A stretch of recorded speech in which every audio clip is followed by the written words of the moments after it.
think everyone starts for a reason, I guess. So be very clear on why you're on this path, as clear as you can right now, because you might not see what you cannot see yet, but something is motivating you to look further, to look inside, to go into yourself, and yeah. So, is there something that you can recognize in yourself that you feels like, yeah, that's a thing I'm dealing with right now, and I want to overcome something? Be very clear. So, because as you start reading Bardon, for instance, you start reading it, I would say read through the whole thing, and that can be a challenge if it's new for you, because there's things in there that you're like, wow, some things it's just might be too much or to understand or to grasp, but then very consciously underline or mark some of the things that really resonate with you. So as you read it, just notice like what is sticking out for you. So I always say to people, be careful not to think that you have to do the whole thing 1, 2, 3, 4 in that way, because it could be so overwhelming for you. So take a marker or something. Not if you have the original binded version, by the way. Don't do that. It's worth $1,000 right now, something like that. So use a pencil maybe, or do something. But I would really work with this internal, So this tuning fork, really. So what sticks out for you, and then think about what how that relates to what got you into the training, and start there. Obviously, there are some fundamentals which are super important. I mean, level 1, step 1 with the mental training, really do these, and stick to them. That's very important, because you want to raise the awareness, you want to climb up the vibrational scale here. So we need to have focus, we need to be able to concentrate, and we need this mental this mental clarity, and these skills, these are very important. And another thing I would really suggest for people, if you're into this, start with Qigong right away. Do that, because this is a really great way to get into your body and start understanding, especially with elements work and vital breathing and things like that. This can be learned pretty quickly. I think a lot of people underestimate or overestimate that. If you find a good teacher, you can show you quickly how to do these things, because that's where it is, right? It's all about energy work, really. It's all about hitting certain frequencies and working on these frequencies. So, yeah, these are just a couple of things that came up for me that are very important. And also be very patient. Be patient with yourself. You're in it for the rest of your life. Don't hurry it. Don't get demotivated by things if they don't go that quickly. I have people, they're like, yeah, I still have all these thoughts. I'm like, yeah, man, that's, get used to them. Don't get demotivated with these mental practices. Just stick to them. And also, I hope that you can find that out of the Qigong practice, that's how you can see that is really going to work with how that's going to help your mental training as well. As that is just the foundation, right? It's all about this consciousness. So creating this strong consciousness. Yeah.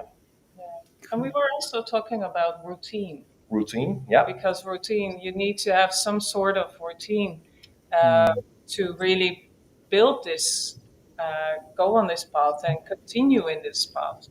And without that, it's so hard to really also, kind of see results of it, because you're growing into something. But if you don't have a routine, you fall back all the time, or you just discontinue. So you want to do something every day. And sometimes you have more time, do more. But if you don't have time, still do something, so you don't really fall off. And because it's so hard to start over again. Yeah. So a routine is really, if you're starting out, that's really a thing. Yeah, for sure. One thing also that I like to, so with the mental training, let's say you're doing step 1, observing the rising, falling way of thoughts, which is such a crucial thing. I mean, it's the beginning, right? Without that exercise, it's going to be hard. So make that a 24-hour practice. Don't only do that on your stool or your cushion, wherever you practice that. Take that directly into your life. Say to yourself, okay, for the next 2 weeks, whatever situation I'm in, I'm going to practice that as I'm, communicating with other people, as I'm in situations at work, wherever I am, because this is where it counts, actually, right? It counts in the interaction with energies around you. And this can really fast track your growth for sure. So I try to live the practice, and that really helped me for sure. I got that tip as well from my teacher. He said, "You're one of these 24-hour people," and I said, "Yeah, I take all these mindfulness trainings with me throughout the day. I live them. I want to live them because this is where the biggest improvement is for me. It's just to be able to understand my state in relation to the situation where I'm in, and then to be able to switch that around at a certain point. So things like that are very, very important. So I had a student recently. I'll end with this one. I had a student last week, and he was all over the place. He was teaching workshop breath work in Norway, coming back to his kids in Portugal, and he was like, "Oh, I know what you're going to say. You're going to ask me how was your training? Well, I didn't do anything." But he said, "Yeah, but every time I was too much in my head or something was that, I just tuned into the energy body." And I said, "How many times do you do that on a day?" He's like, "Yeah, 30 times, maybe 25 times." So that adds up to how many hours of practice on your day, right? It's like, yeah, I've actually been practicing, right? And said, "Yeah, man, this is where it counts. It's your life. It's all about swinging the pendulum. That's what it is, I guess.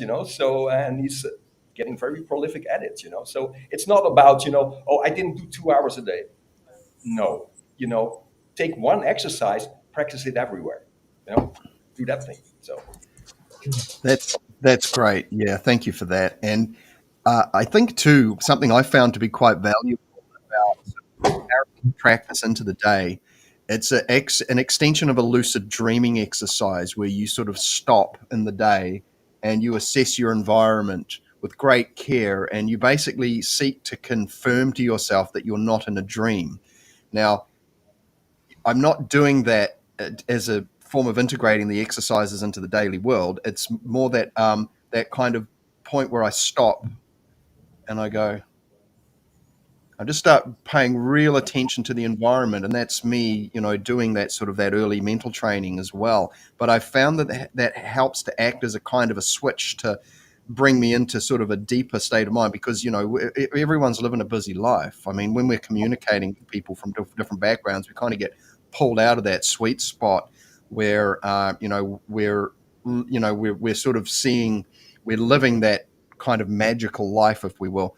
But yeah, I mean, as far as the mental training goes that you're talking about, and the qigong stuff, I mean, my gosh, like just sitting there, you got 5 minutes to kill to sit there and just play with the energy, and just keep that alive throughout your day, and that slowly permeates, and you absorb more of that into you as an unconscious practice. So yeah, that's beautiful. Thank you, David.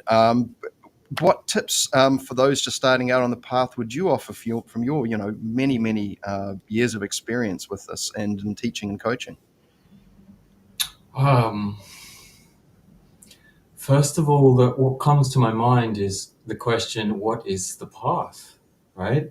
Oh, yeah. Right? What is the path, right? That you are a unique individual, right? Like every person that comes to me, I have to have like some one-on-one interaction with them to help them, right? Because they're all unique, right? And so you have a unique path, okay? That is going to be what? I don't know. Mine is somewhat astrological, and I've also like got into alchemy, and other people are into other things, right? We've talked about some of those already tonight. What is the path, okay, that you want to walk? Now, I'm glad that you framed this question so that it's quite open. We're not just talking about Bardon here, right? We're talking about the path. So the question is, what is the path? Ultimately, all the paths lead to the same realization, the same truth, which is that we are all one with all that is and ever will be. Okay, whatever path you choose to take, I'm telling you now, spoiler warning, that's where it's going to take you. All right. But the journey, the path is the exciting part. If you want to go the path that Bardon has laid out for you so beautifully and so instructively in his works, you should follow that path. Okay. You should follow his instructions, right? Because they will lead you to the destination that's the same as any other path, but they will teach you they will equip you certain things, or they'll illuminate certain aspects of that truth in different ways and empower you in different ways, right? You go on a mystical journey instead of a magical one, you're going to be transcending and transcending and transcending in some way, not transforming. That's more the magical pathway, I would say, right? So there are different flavors of the path. What is the path that calls you? Don't feel that you have to shoehorn yourself into this path or that path because, I don't know, someone else said you should do this, or your parents do it, or someone else that you admire is doing it.